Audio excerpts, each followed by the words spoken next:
The chromosomes have been replicated in the S phase of meiotic interphase.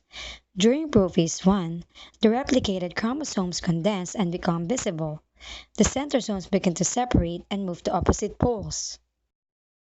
The homologous chromosomes are pushed and pulled by the kinetochore microtubules and finally positioned on the cell's equator. Homologous pairs align independently of each other so that the maternal and paternal partners might face the top pole or the bottom pole.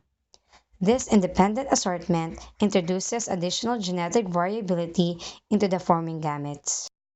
The homologous chromosomes separate from their partners and move toward opposite poles guided by the microtubules of the spindle apparatus.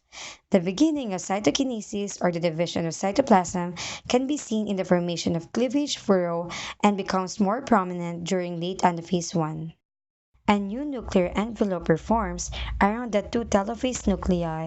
The separated homologs, each containing two sister chromatids, complete their migration to the poles. Cytokinesis is nearly complete now as the contractile ring continues to pinch the cell in two. Chromosomes do not replicate again before meiosis II. There is a short interphase period that is called interkinesis.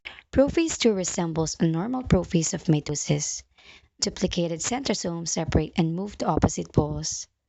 The spindle apparatus attaches to the sister chromatids and moves them into the center of the cell. Kinetochore microtubules position the chromosomes, still organized as two attached sister chromatids, to the cell's equator where they form the metaphase plate.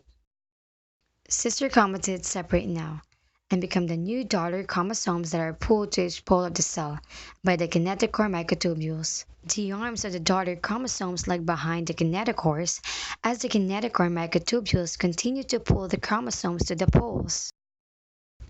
Chromosomes finally reach the two opposite poles, where the chromosomes begin to uncoil and become thread-like. The nuclear envelope reforms around the chromosomes and cytokinesis is completed.